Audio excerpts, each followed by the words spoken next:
After months of fans asking, Ubisoft have finally added a change appearance or transmog feature to Assassin's Creed Valhalla. But of course there's a catch. So to explain a change appearance or transmog feature, these are often well placed in games where your armor sets have statistical value. So if you want the statistical value of one piece of armor but you want the look of another, you use the change appearance feature to allow that to happen. It was a feature that was added to Assassin's Creed in Assassin's Creed Odyssey, and I think it was pretty well placed in that game, as there were a ton of armor sets and I wasn't really a fan of most of them, so it was good to be able to just put on some armor that I liked the look of and have the statistics of armor that maybe I didn't like the look of, but liked the effect of. So despite there being much less gear in Assassin's Creed Valhalla, unless you count all the ones locked behind a paywall in the Helix store, it's no surprise that players would want this feature in the game due to some outfits looking ridiculous but having very good stats and others looking alright but not actually being that good. And with some gear sets changing appearance to look more complicated as you upgrade them, some players wanted to have the upgrades but revert to the original look of the gear set. And so here we are, 5 months after the game has launched, and Ubisoft have finally added this much requested feature into their game. And surely that's the end of the story, everyone's happy, they can go and they can change their armor set appearance to be whatever they want it to be and keep the stats of whichever armor they want to have the stats of.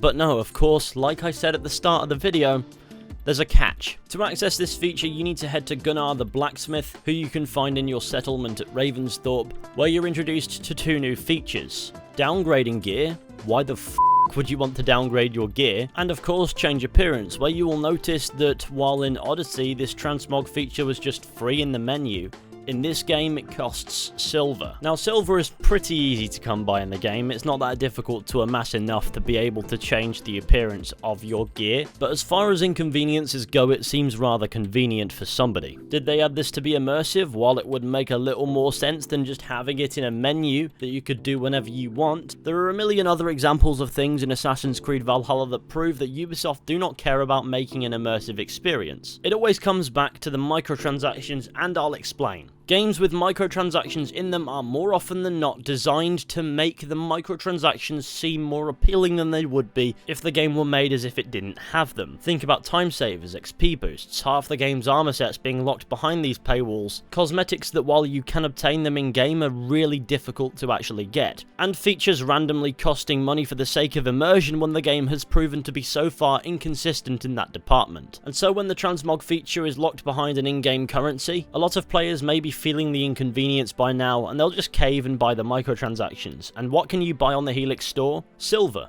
In time saver packs, because of course you can. Even though this is a small example, this is still Ubisoft creating a problem to sell a solution, even if it's not that big of a problem if you play the game. But eventually, after a while of doing this, presumably several times, you'll start to notice your silver disappear. And you know what's waiting to top you up? That's right, microtransactions. You might be thinking this is such a minor thing, and you're right, it is, but that's by design. Create loads of minor inconveniences that nobody's going to notice in the short term for long-term profit in the Helix store. Because after several factors start to add up, players will start to feel the inconvenience, cave, and buy some microtransactions. Not only is this a really shitty way to make a game that people pay for up front, but it also shows a really flippant attitude from Ubisoft towards their own games, and by extension their own players. And I'm not talking about the developers. I'm sure there are plenty of developers who do care. I'm certain there are some who are just doing their jobs, but there are some that do care about the product that they're making, but rather the company overall. They're interested in one thing, and that's profit.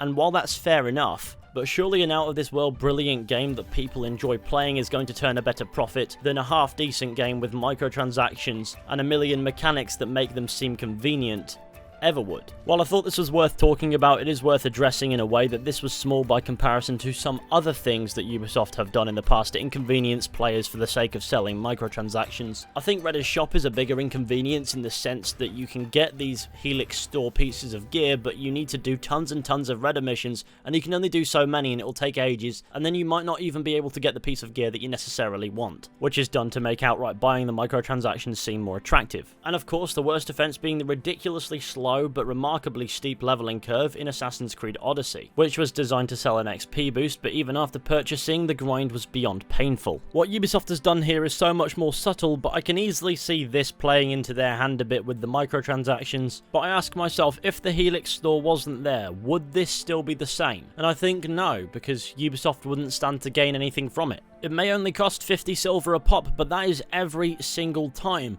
I even tested resetting it to see if it would be the same after, and to reset it and then set it back to what you had it as before is another 50 silver. Outfit dyes in the old Assassin's Creed games, for example, you'd buy once, and then you could switch to it at any point that you wanted to, so you'll eventually see a huge hit in your silver if you don't keep an eye on this, and that's when the Helix store becomes appealing. It may be subtle and sneaky and may appear small, but we still need to be aware of what Ubisoft is doing. You're obviously not being forced to buy anything on the Helix store, but it will get to a point where Assassin's Creed Valhalla may come across as unplayable without buying certain things from it. It happened with Odyssey out the gate with the XP boosts and the stupid leveling curve, and Odyssey honestly handled the ability to change the appearance of your gear better. So what does that tell you? Ubisoft knows that there's a portion of its player base that are impatient enough to not be able to resist the game pointing them towards the Helix store. And I won't presume to tell you how to spend your money, I just want to advise that people be careful that they're not being milked like a cow, because it's the little things like this that will catch you out.